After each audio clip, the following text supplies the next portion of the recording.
Me réjouir avec vous pour votre premier anniversaire. Nous étions ici lorsque l'église a commencé et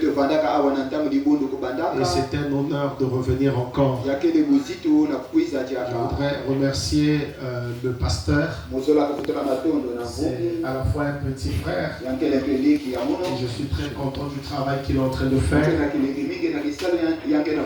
Je prie que Dieu continue de l'utiliser puissamment pour qu'il soit toujours une bénédiction pour le corps de Christ. Alors, le pasteur m'a dit que je vais revenir demain. Je suis en fait très épuisé. Nous avons un programme à l'église que nous allons commencer le mercredi, jeudi, vendredi, samedi matin, samedi soir. Si je suis venu, c'est parce que j'ai une grande considération pour lui. C'est moi-même qui est en train de faire le service là-bas. J'ai laissé quelqu'un pour faire pour que dès que je finis, si je veux courir pour aller terminer. Donc, frère Eliel, si tu doutais de mon amour, voilà la preuve que je t'aime beaucoup. Parce que j'ai interrompu le programme pour toi. Comme l'a dit le chantre ici tout à l'heure, notre jeune sœur, Jésus avait arrêté la campagne d'évangélisation qu'il avait pour laisser courir le fou de Gadara quelque part. Alors, je voudrais parler sur quelque chose à l'occasion de votre premier anniversaire. Quelque chose qui, je pense, va vous aider. Vous savez, lorsqu'on construit une maison, on passe beaucoup du temps à la fondation.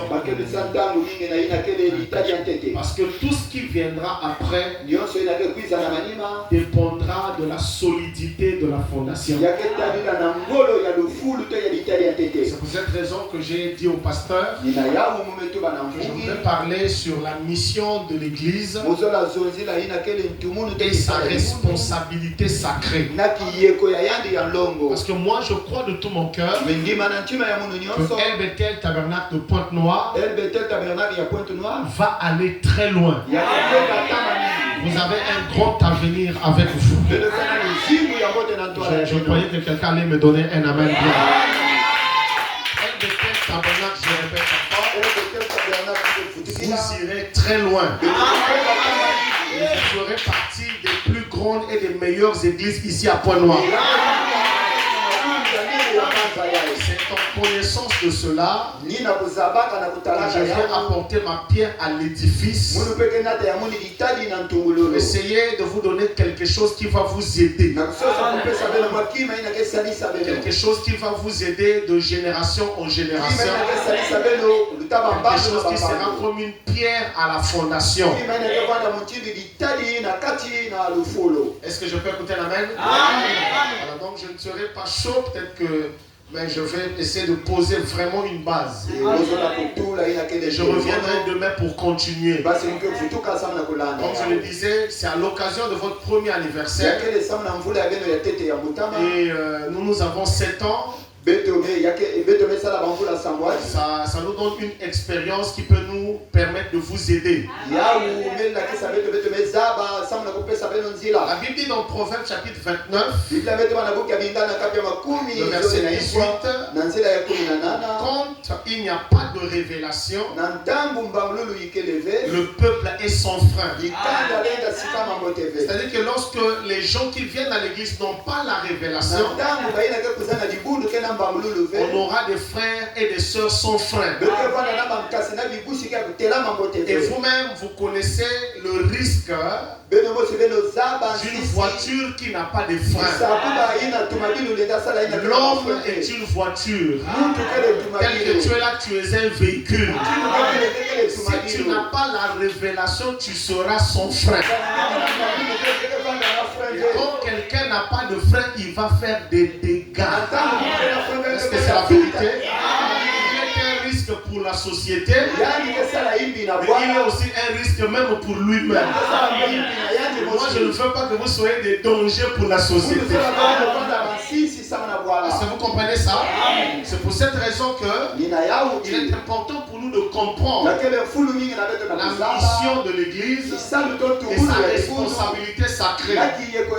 Pour que chaque fois que tu viens ici à l'Église, tu sais pourquoi tu viens ici. Je peux écouter un amen? Que tu saches chaque fois que tu viens à l'église, pourquoi tu viens à l'église, et chaque fois que le pasteur prêchera, que tu comprennes pourquoi le pasteur a prêché ainsi. La première chose que j'aimerais que nous puissions savoir, c'est la grande différence qui existe entre l'église avec grand E et l'église avec petit E.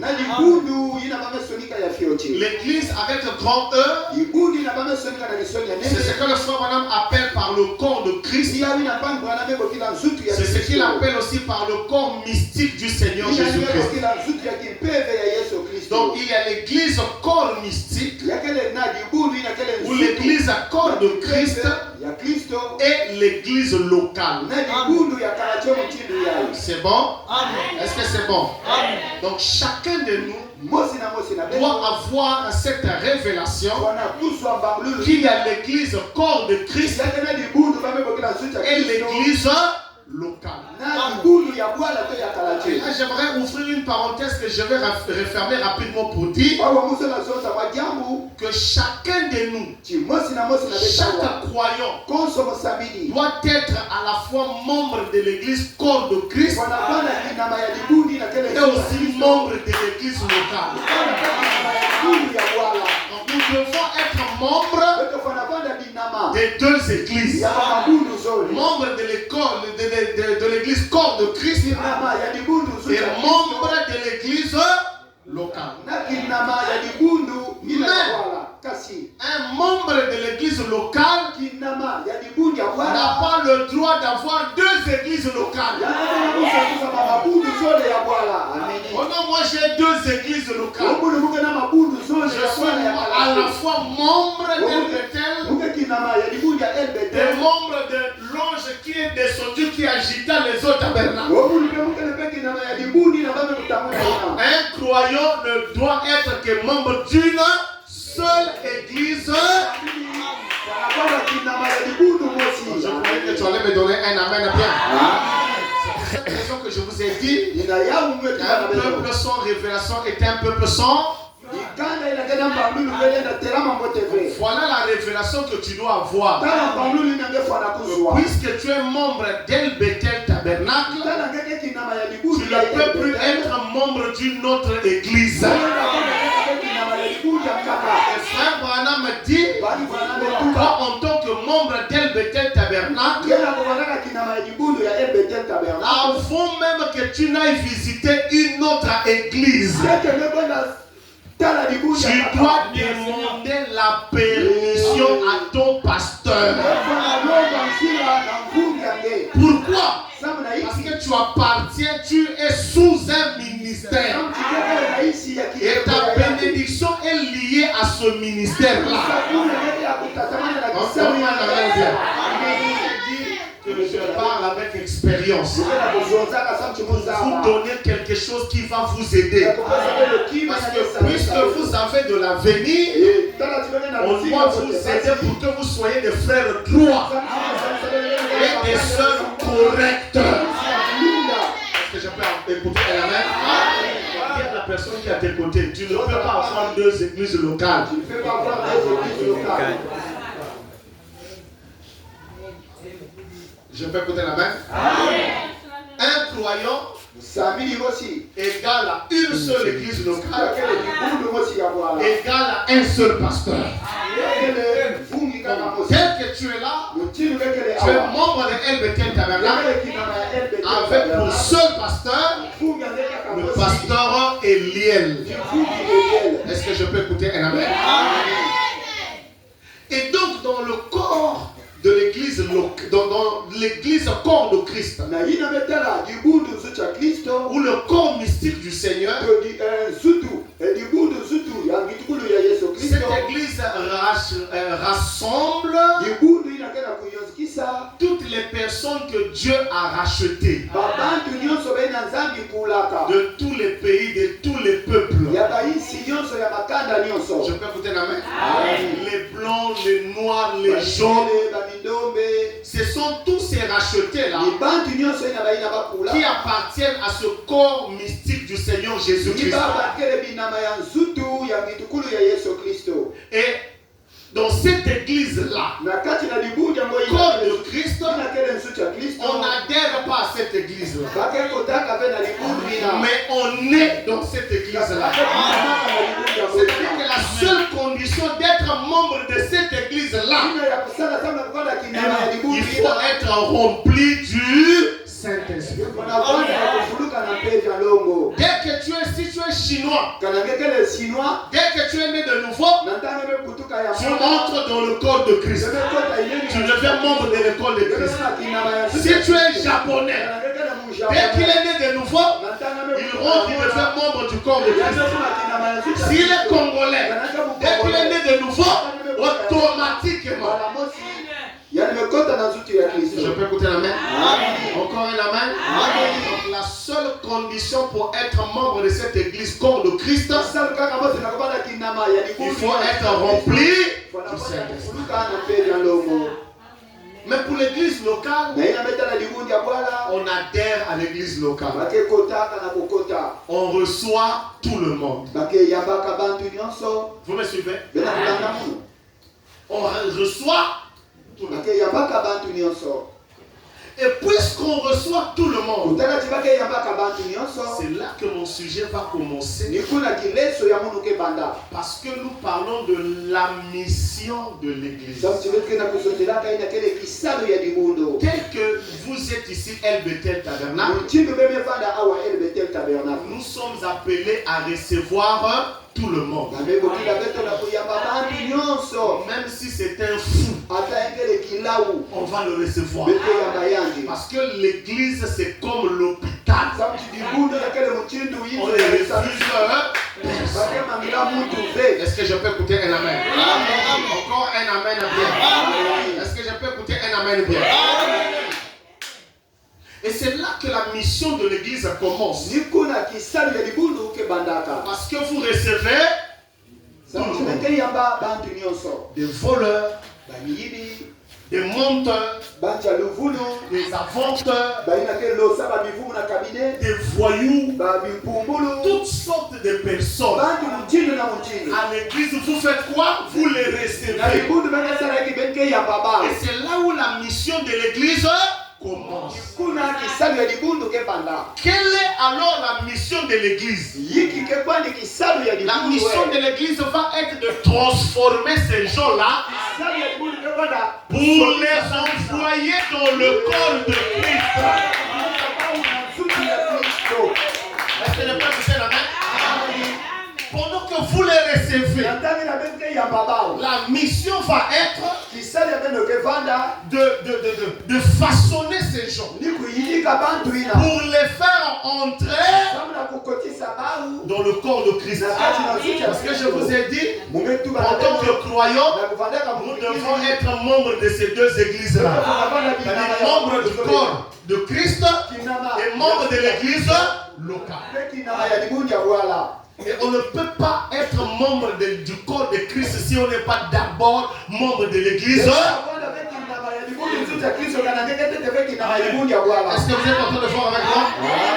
C'est pourquoi ce que tu dois savoir, c'est quoi? C'est que l'église locale, c'est la maternité qui donne naissance à ceux qui vont entrer dans le corps de Christ.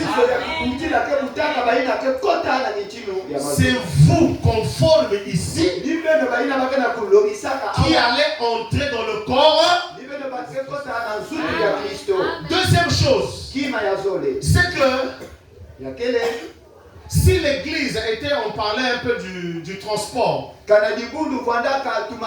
c'est que l'église locale, c'est la salle d'attente qui permet aux gens d'aller maintenant vers le corps de Christ. Vous êtes avec moi? Avant d'aller dans le corps de Christ, nous passons d'abord dans la salle d'attente qui est l'église. Si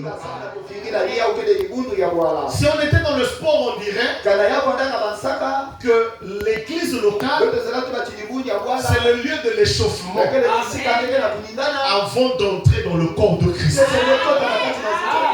Est-ce que vous êtes en train de me suivre? Est-ce que vous êtes en train de me suivre? Est-ce que vous êtes là? Donc, qu'est-ce que Dieu fait? Il vous a appelé le motard,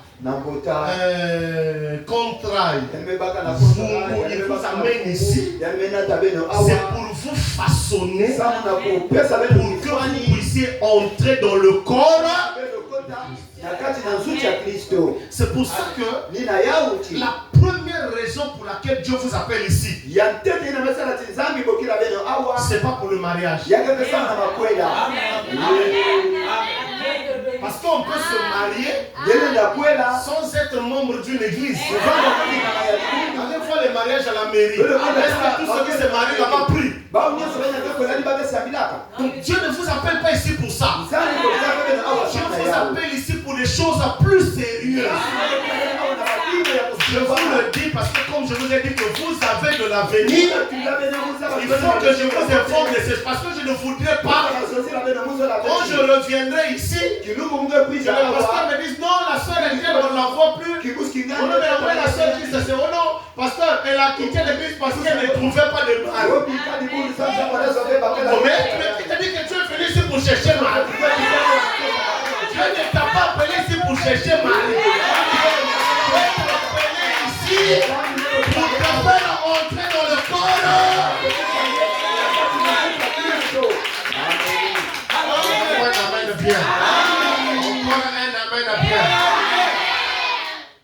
Qu'est-ce qu'elle mettait le tabernacle? C'est le centre de formation des gens qui vont entrer dans le corps. C'est pour cette raison que Jésus a fait ceci. Quand il est ressuscité, avant de partir, la Bible dit, après sa résurrection, il a pris captif la captivité. Et il est monté avec eux au ciel. Et après, il a fait des dons aux hommes. Vous avez compris ça? C'est-à-dire quoi? Qu'est-ce qu'un don? Le pasteur Eliel, c'est un don que Dieu a donné pour l'église. Mais qu'est-ce que Dieu fait? Il a d'abord pris captif. Il monte avec lui et il lui donne la vision. Et quand il revient sur la terre, il devient un don. Comme Paul peut dire, Paul, prisonnier de Christ. Donc il y a des jours où le pasteur viendra ici. Il va prêcher, vous ne le reconnaissez pas. Le pasteur est dur aujourd'hui. Pourquoi? Ce n'est pas de sa faute. C'est un prisonnier. C'est Dieu qui le voit pour lui utiliser comme ça. Pour que toi tu puisses avoir la... Donne-moi une main. C'est un centre de formation. Au centre de formation, on fait des exercices. Non? Donne-moi une main. On traite les bacs anciens. On fait des TD. Et c'est comme ça à l'église aussi. L'église, on doit avoir des moments où le pasteur est dur. Ou quand tu prends ta Bible pour aller à l'église, tu mets la baba.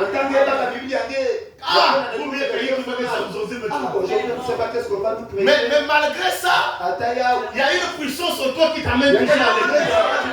Oh, j'ai envie de dire à quelqu'un, tu es un fils de Dieu. Tu as déjà avalé la maison. Même quand la parole est dure, tu viendras toujours. Mais pourquoi je vais à l'église? Ça ne dépend même pas de toi. C'est Dieu qui t'appelle vers lui. Est-ce que je peux écouter l'amen? Encore un amen bien. Oui, mes amis. Voilà la mission de l'église. Façonner les gens, former les gens pour qu'ils entrent dans le corps de Christ. Nous allons y revenir demain. Troisième chose que j'aimerais dire, c'est que l'évolution, ce que tu dois savoir en tant que membre d'LBT, c'est que l'évolution et l'avenir de cette église dépend de toi. Je vais insister. L'évolution et l'avenir de cette église dépend de toi. Je peux écouter l'amen? C'est pour ça que tu es membre de cette église. Parce que Dieu compte sur toi.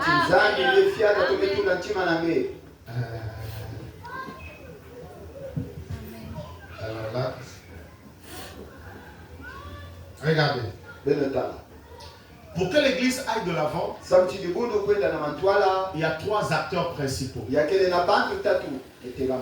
a Dieu, il y a le pasteur, mais il y a aussi le croyant, donc le membre de l'église.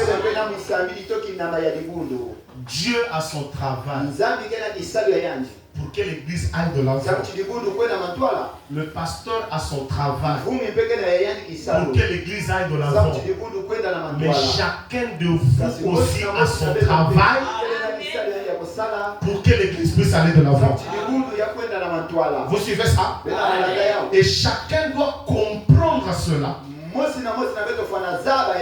Que chacun de nous a un travail.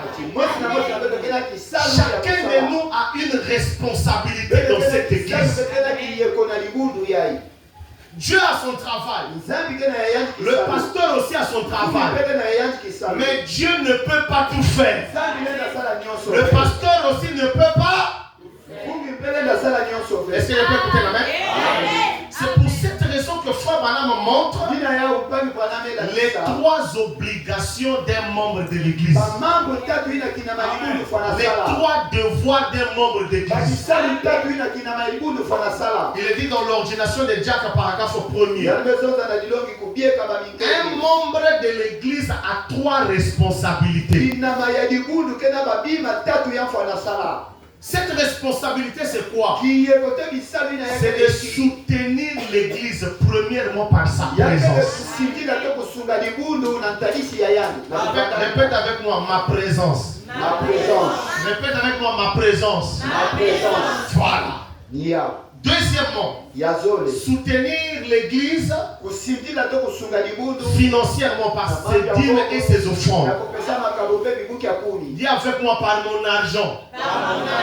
Voilà. Troisièmement, prier pour l'église. Je peux écouter la main? Vous voyez, ces trois choses-là, c'est pas Dieu qui va le faire.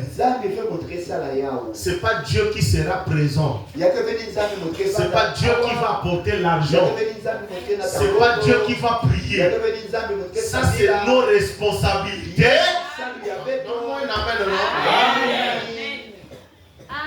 Donc ne venez pas prier au nom Seigneur. Quand on va ouvrir les yeux, que le panier d'offrande soit rempli de l'argent divin. Ça c'est la magie. Non, amen bien. Ne dites pas non, moi si je ne viens pas à l'église, Dieu sera là. Non, la responsabilité de chaque membre, c'est d'être à l'église. Je peux écouter l'amen bien. Et c'est sur cette base-là que je voudrais que nous puissions comprendre notre responsabilité en rapport avec l'avenir et l'évolution de LBT. Nous avons une responsabilité. La première chose, notre présence. Notre présence physique à l'église. Vous savez, quand je vous ai dit que je crois que vous deviendrez l'une des meilleures églises ici à Polo, vous avez dit amen, non? Est-ce que tu crois d'abord à ce que je te dis là? Voilà. Alors regarde. Ta présence physique ici à l'église est capitale. Très capitale. Pourquoi? Parce que c'est un commandement du Seigneur. Dans Hébreux chapitre 10, verset 25, la Bible dit: n'abandonnons pas notre assemblée. Est-ce que je peux écouter un amen? Répète avec moi: n'abandonnons pas notre assemblée.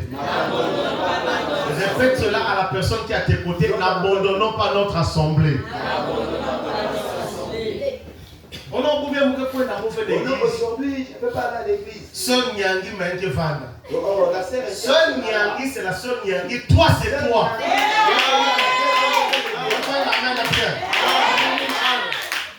Chacun a sa raison. Chacun doit vivre cette écriture-là. Écoutez ce que Frère Branham dit. On la voie à laquelle Dieu a pourvu. Péché le 5e mois 1953, paragraphe 8. Et vous tous qui êtes dans les parages, dans ces autres villes, vous qui êtes membres de ces églises, je vais reformuler. Vous qui êtes membres de LBT Tabernacle de Pointe-Noire, allez à l'église chaque jour. Je pourrais de quelqu'un aller dire amen. Est-ce que je peux écouter un amen? Quels sont vos jours de réunion ici? Mardi, jeudi, dimanche. Donc, quand Frère Branham dit allez à l'église chaque jour, il dit quoi? Chaque mardi, chaque jeudi, chaque dimanche, Dieu veut te voir assis ici dans l'église. Je peux écouter l'amen? Chaque jour de culte, Dieu veut te voir assis ici à ta place. Chaque jour que vous le pouvez, chaque jour qu'il y a service, allez à l'église, assistez à votre église, soyez très dévoués, soutenez donc votre église. Donc, par ta présence, tu fais quoi? Tu soutiens ton église. Par ta présence. Tu es là quand ton pasteur prêche. Tu dis amen, tu soutiens la parole. Voilà la responsabilité d'un chrétien. Voilà la responsabilité d'un chrétien, membre d'une église locale. Il n'y a pas une écriture qui dit que le chrétien ne vient à l'église que le dimanche. Ça, c'est la pensée catholique. Il croit que Dieu n'est à l'église que le dimanche. Dieu est un Dieu inhabituel. On ne s'habitue pas avec Dieu. Dieu n'agit pas seulement le dimanche. Dieu agit chaque fois qu'il a donné un programme à son serviteur. Même quand vous priez mardi, jeudi, Dieu peut donner au pasteur un programme. La prière le samedi vient toujours. Parce que le jour que Dieu te bénit, il ne t'envoie pas un message WhatsApp. Le jour que Dieu te bénit, il ne t'appelle pas. Dieu est un Dieu inhabituel. Et on ne s'habitue pas avec Dieu. C'est pourquoi chaque fois que tu viens à l'église, viens dans l'expectative. Parce que si tu t'attends à recevoir quelque chose, Dieu va te récompenser. Frère Branham a dit, il dit que chaque fois que tu viens à l'église, en t'attendant à recevoir de Dieu quelque chose, Dieu veillera pour que tu reçoives la chose. Est-ce que vous pouvez écouter la main? Quand vous venez à l'église, soyez très dévoués. Ne venez pas à l'église, donc n'écoute pas même. Non. Comme si quelqu'un, quand tu rentres à l'église, tu pries. Tu dis Seigneur, tu connais le problème qu'il y a dans mon cœur. Normalement, je n'allais même pas venir à l'église à cause des problèmes que j'ai. Mais Seigneur, parle-moi. Seigneur, fais quelque chose. Quand tu es dans cette attitude-là, Dieu va oindre le pasteur. Et il va venir ici. Il va prêcher. Bam, bam, bam.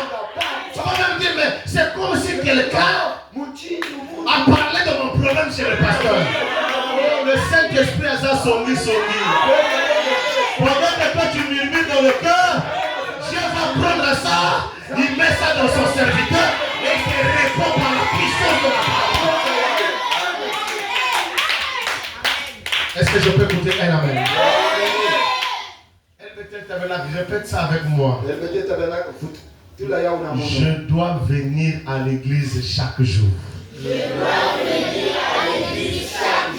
Car par ma présence, je soutiens l'église. Vous savez, Frère Branham était en train de prêcher et il a senti qu'il y avait un amen qui manquait là. Parce qu'il y avait un frère à l'église. Quand il prêchait, il disait des gros amens. Il avait l'habitude de taper même sur le mur. Frère Branham, montre-moi tu prêches. Il n'entend pas cet amen. Il dit mais j'ai l'impression que l'amen de frère Ben me manque. Après on est venu le murmurer, oui, le frère Ben est hospitalisé, il est malade. Frère Branham dit quoi? Ben est malade. Mais voilà pourquoi je ne sens pas l'onction. Il dit Seigneur, rétablis le frère Ben, car sa place c'est pour venir me soutenir quand je prêche. Donne-moi une main bien. Et Dieu a guéri le frère Ben. Simplement parce qu'il soutient l'église par ses amens. Est-ce que je peux écouter l'amen? Est-ce que je peux écouter un amen après? C'est votre premier anniversaire. Et je parle de ces choses pour que ça reste. Pour que tu comprennes quelle est ta responsabilité. L'évolution de cette église et l'avenir de cette église dépend de toi, dépend de ta présence. Est-ce que je peux écouter la main? Regardez, je vais lire cette citation-là pour que tu comprennes que frère Branham a déjà prié pour ceux qui sont fidèles à l'église. C'est-à-dire que si tu as besoin de recevoir la bénédiction, viens seulement à l'église chaque jour de culte. Quand tu viens à l'église chaque jour de culte, il y a une bénédiction branhamique sur toi.